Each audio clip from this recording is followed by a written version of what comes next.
Hello guys, అందరికీ నమస్కారం. Welcome to your thoughts. ఈరోజు కథ యు ఆర్ మైండ్. మనిద్దరం ఇలా క్లోజ్గా ఉంటే నాలో హార్మోన్స్ రిలీజ్ అయ్యి పాపకి పాలు రావు, గడ్డ కట్టుకుపోతాయి అని అమ్మ చెప్పింది అంటుంటే నిజమా అన్నాడు నవ్వి. అవును అన్నట్లు చూసింది. అయితే వెళ్ళిపోతానులే అంటూ లేస్తుంటే అతని చెయ్యి పట్టుకుంది. మళ్ళీ ఏంటి? ముట్టుకోకుండా ఉంటానని చెప్పారు కదా, ఇక్కడి పడుకోవచ్చుగా. వద్దులే వైషు, నువ్వు పక్కనుంటే సైలెంట్గా పడుకోవడం నాకు చేత కాదు అంటూ వెళ్ళిపోయాడు. వెళ్తున్న తనని బాధగా చూసింది వైషు. ఇక రిషికి వడ్డించి రిషికకి తినిపించింది భ్రమరాంబ. తన పాపని తీసుకొని వేరే గదికెళ్ళాడు రిషి. ఇక పాపని అతని గుండెల మీద పడుకోబెట్టుకొని కళ్ళు మూసుకున్నాడు. డాడీ, మనం మమ్మీ దగ్గర ఎందుకు పడుకోవట్లేదు అని ముద్దుగా అడుగుతుంటే, మమ్మీ దగ్గర చెల్లి ఉంది కదా బేటా, అందుకే. చెల్లి ఆకలికి ఏడుస్తూ ఉంటుంది, మనం డిస్టర్బ్ అవుతాం కదా అంటుంటే, మరి మమ్మీ దగ్గర ఎప్పుడు పడుకోమా అని దిగులుగా అడుగుతుంటే పాప తల నిమురుతూ, అదేం లేదు బేటా, చెల్లి కాస్త పెద్దగా అయ్యాక మనందరం ఒకే దగ్గర పడుకుంటాం అంటూ పాపని జోకొట్టి అతను కళ్ళు మూసుకున్నాడు. కానీ వైశ్యు లేకుండా ఎప్పుడు పడుకోని రిషి అతనికి నిద్ర దరిచేరను అంటుంటే కష్టంగా కళ్ళు మూసుకున్నాడు. నెక్స్ట్ డే మార్నింగ్ పాప ఒకటే పనిగా ఏడుస్తుంటే మెలకు వచ్చిన రిషిక అని బెడ్ మీద పడుకోబెట్టి పరుగున వైశ్య రూమ్కి వెళ్ళాడు. ఏమైంది, తనెందుకు అలా ఏడుస్తుంది అని కంగారుగా అడుగుతుంటే వైశ్యు గుండెల మీద చెయ్యి పెట్టుకొని బాగా అవస్థపడుతూ కనిపించింది. ఏమైంది అంటే చెప్పరేంటి అన్నాడు భ్రమరాంబని వైశ్యుని చూసి. ఇక అల్లుడికి ఏం చెప్పాలో అర్థం కాకపోతే అక్కడి నుండి బయటకెళ్ళిపోయింది. ఏమైంది వైశ్యు అంటూ ఆమె దగ్గరికి వెళ్ళి గాబరాగా అడుగుతుంటే ఏం చెప్పాలో అర్థం కాక బేలగా చూసిన తనని ఏడుస్తున్న పాపని భుజాన వేసుకొని, చెప్పవేంటే, ఏమైంది అన్నాడు.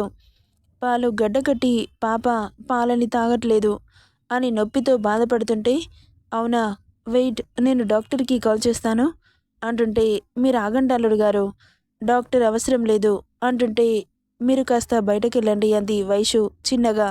ఇక రిషి పాపని భ్రమరాంబ చేతిలో పెట్టి జాగ్రత్త అని చెప్పి అక్కడి నుండి వెళ్ళిపోయాడు.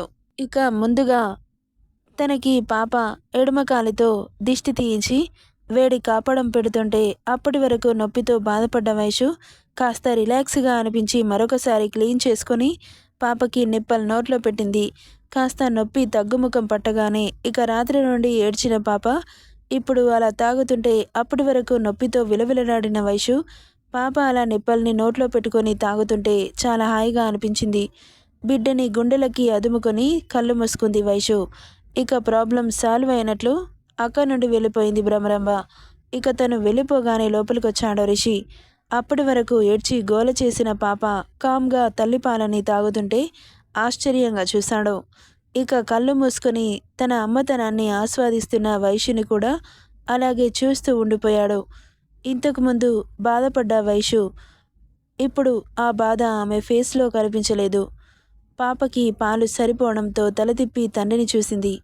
ఇక తన నోట్లో నుండి నెప్పలు జారిపోయిందో అప్పుడే కళ్ళు తెరిచి ఎదురుగా ఉన్న రిషిని చూసి చిన్నగా నవ్వింది. ఇప్పుడు ఎలా ఉంది? పర్లేదండి, బాగుంది. నేను చెప్పానా మీరు దగ్గరికి వస్తే ఇలా అవుతుందని, కొన్ని రోజులు దూరంగా ఉండండి అని చెబుతుంటే, నువ్వు నాకు చెప్పాలా, నాకు అర్థం కాలేదా అంటూనే ఆమె నుదురు మీద ముద్దిచ్చి పాపని భుజాన వేసుకొని వీపు మీద తడుతుంటే తీసింది. ఇక తనని కాసేపు తన బుడ్డి బెడ్లో పడుకోబెట్టి పైనుండి జిప్ వేసేశాడు. మస్కిటోస్ దూరకుండా. ఇక నేను వెళ్తాను వైషు, ఏదైనా ప్రాబ్లం అయితే నాకు కాల్ చేయి, డాక్టర్ని పంపిస్తాను అని చెప్పి అక్కడి నుండి వెళ్ళిపోతుంటే అతని చెయ్యి పట్టుకొని ఆపి, ఆఫీస్కి వెళ్ళిపోతారా అని అడిగింది.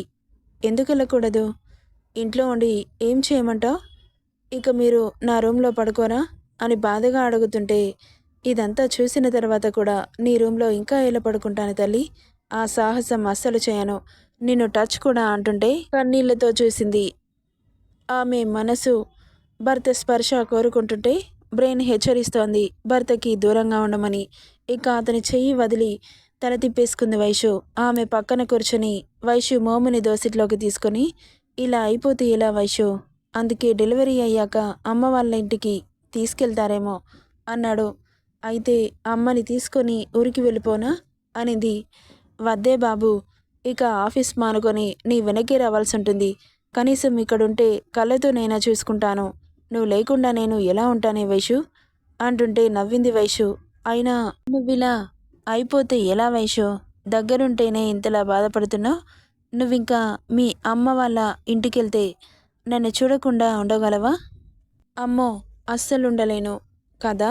నేను నిన్ను టచ్ చేయకపోతేనేం, నా కళ్ళు నిన్ను ఎవ్రీ సెకండ్ టచ్లోనే ఉంటాయిగా అని కొంటెగా చెప్పాడు. చిన్నగా నవ్వింది వైషు. ఇక నేను వెళ్తాను వైషు, లేట్ అవుతుంది. ఈరోజు మీటింగ్ ఉంది, ఓకేనా? సరేనండి అంటూ తలూపగానే అక్కడి నుండి వెళ్ళిపోయాడు రిషి. ఇక ఇద్దరు పిల్లలతో ఆ రోజు సరదాగా కాస్త కష్టంగా, కొంచెం ఇష్టంగా అలా గడిచిపోయింది. వైషుకి భ్రమరాంబకి. వదినా అప్పుడే లోపలికి వచ్చింది రీతు. రీతు, ఎలా ఉన్నావు? యుఎస్ నుండి ఎప్పుడొచ్చావు అని ఎగ్జైటింగ్గా అడుగుతుంటే, బాగున్నాను వదినా, ఇప్పుడే వస్తున్నాను. డైరెక్ట్గా ఇక్కడికే వచ్చాం. ఈయన నన్ను దింపి ఆఫీస్ పని మీద బయటకెళ్ళిపోయాడు. నైట్ వస్తానని చెప్పాడు అంటుంటే, సర్లేరా కూర్చో, ఇదిగో నీ కోడలు అంటూ పాపని తీసి రీతు చేతిలో పెట్టగానే, అయ్యో నా కోడలు అచ్చం నాలాగే ఉంది వదినా అంటూ మెరిసిపోయింది రీతు. అవును, మేనత్త పోలికలే వచ్చాయి అనింది వైషు కూడా వంతపాడుతూ. ఇక పాపని ముద్దులతో ముంచెత్తింది. రకరకాల టాయ్స్ని యుఎస్ నుండి తీసుకురావడంతో వాటితో ఆడిపిస్తుంటే బుడ్డిది చూస్తుందే కానీ తన నుండి ఎలాంటి సౌండ్ రావట్లేదు. మొన్నే పుట్టింది కదే, ఇప్పుడే ఎలా రియాక్ట్ అవుతుంది చెప్పు? కనీసం 3 months అయినా గడవాలిగా అనింది డిసప్పాయింట్గా చూస్తున్న రీతుని చూసి. అది సరే కానీ రిషిక ఎక్కడా వదినా అని అడిగింది. మమ్మీ అని పరిగెత్తుకుంటూ అప్పుడే లోపలికి వచ్చింది రిషిక. వైషు పాపని బెడ్ మీద పడుకోబెట్టి రిషికకి చేతులు చాపుతుంటే తల్లిని ఎలాంటి ఎక్స్ప్రెషన్ లేకుండా చూసి వైషు ఒడిలో కూర్చుంది. కూతురు రియాక్షన్కి బాధపడుతూ, ఎలా ఉన్నావు రిషిక అని అడిగింది నార్మల్గా. తన కళ్ళల్లో బాధని అబ్జర్వ్ చేస్తున్న వైషు, నువ్వేం బాధపడకు రీతు, అప్పుడప్పుడు వస్తూ ఉండు, నిన్ను అలాగే గుర్తు పెట్టుకుంటుంది అంటుంటే, కన్న తల్లిని గుర్తు పెట్టుకునే స్థితికి వచ్చినందుకు చాలా బాధేసింది ఆమెకి. ఇక కనీసం టాయ్స్తోనైనా కూతుర్ని దగ్గరికి తీసుకోవాలనుకుంది రీతు. రిషికకి ఒక టాయ్ చూపిస్తూ దగ్గరికి తీసుకుంది. రిషిక కొత్తగా కనిపిస్తున్న టాయ్స్ని చూస్తూ తన సంతోషం అంతా ఇంత కాదు, చాలా బాగున్నాయి మమ్మీ అని వైషుకి చెబుతుంటే అలాగే చూస్తూ ఉండిపోయింది రీతు. మమ్మీ, తను నాకేమవుతుంది అని అడిగింది.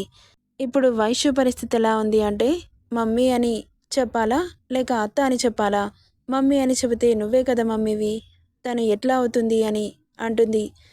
అత్త అని చెబితే తల్లిని అత్త అని పిలిపించడం చాలా దరిద్రంగా ఉంటుంది అని తనని అమ్మ అని పిలువు రిషిక అనింది వైషు. అదేంటి, నాకు అమ్మవి నువ్వే కదా, తనని అమ్మ అని ఎందుకు పిలవమంటున్నావు అని అడిగింది రిషిక. తను అమ్మలా నీకు అన్ని బొమ్మలు కొనిపెట్టింది కదా, అందుకే తనని అమ్మ అని పిలువు అంటుంటే తల్లి మాటకి ఎదురు చెప్పకుండా సరే అంటూ తలోపి అమ్మ అంది. మొదటిసారి రిషిక నోట్ల నుండి పిలిచిన పిలుపుకి ఆమె రోమాలు నిక్కబొడుచుకుంటుంటే తెలియకుండానే కళ్ళల్లో నీళ్లు చేరిన నీటికి కూతుర్ని గట్టిగా హత్తుకొని ఆమె తలపై ముద్దు పెడుతూ గుండెలకి అదుముకొని కళ్ళు మూసుకుంది రీతు. పసి హృదయానికి తనే తల్లి అని తెలిసిందేమో, తను కూడా సైలెంట్గా తల్లి స్పర్శని ఫీల్ అవుతోంది రిషిక. ఇక వదినతో కబుర్లు, పాపతో ఆటలు అయిపోయాక రాత్రి 9 గంటలు అనగా లోపలికొచ్చాడు రిషి. ఎదురుగా వైషుతో మాట్లాడుతూ కనిపించిన చెల్లిని చూడగానే రీతు అని ప్రేమగా దగ్గరికెళ్ళి అడుగుతుంటే, అన్నయ్య అని రిషిని హత్తుకుంది రీతు. ఎప్పుడొచ్చావురా? ఆఫ్టర్నూన్ వచ్చానన్నయ్య. బావగారు ఇక్కడ? ఆయనకి ఆఫీస్లో వర్క్ ఉందని వెళ్ళారు, వస్తానని చెప్పారు. ఇంకా రాలేదన్నయ్య. సర్లే, నేను కాల్ చేస్తాను అంటూ బయటకెళ్ళిపోయాడు రిషి కాల్ చేస్తూ. ఇక 11 రోజులకి వైషుకి ఒళ్ళంతా పసుపు రాసి వేడివేడి నీళ్లతో స్నానం చేయించింది భ్రమరాంబ. ఇక పాపకి కూడా ఆయిల్ మసాజ్ చేసి వేడి నీళ్లతో స్నానం చేయించగానే ఇద్దరికి అప్పటి వరకు ఉన్న చిరాకంతా పోయి ఆ రోజు చాలా హాయిగా అనిపించింది. తనని మెల్లగా ఎండకి కూర్చోబెట్టి హేరికి సాంబ్రానేసింది భ్రమరాంబ. బాలింత ఎక్కువసేపు ఎండకి ఉండకూడదు అని లోపలికి తీసుకొచ్చింది. ఇక ఆ రోజు ఫ్రెష్గా ఉన్న కూతుర్ని భార్యని చూసి దగ్గరికి వచ్చాడు రిషి. ఈరోజు ఎంత క్యూట్గా ఉన్నావు తెలుసా అంటుంటే, అమ్మ స్నానం చేయించింది రిషి అంటూ చిన్నగా నవ్వింది. మన బేబీ కూడా చాలా బాగుంది అంటూ తన బుగ్గలు నిమురుతూ ఎత్తుకున్నాడు. రాత్రికి వైశ్యుకి పురుడు చేయడంతో ఇక ఆ రోజు నుండి రెగ్యులర్గా స్నానం చేయిస్తూ ఉంది భ్రమరాంబ. ఇక 21st డే కూడా రావడంతో ఇంట్లోనే చిన్నగా అరేంజ్ చేశాడు. తన ఫ్రెండ్స్ గగన్, రోహిత్ని కూడా పిలిపించి. నెక్స్ట్ పార్ట్లో ఏం జరుగుతుందో చూద్దాం. ఈ స్టోరీ ఇలా ఉందో కామెంట్ చేయండి guys. Thank you for listening.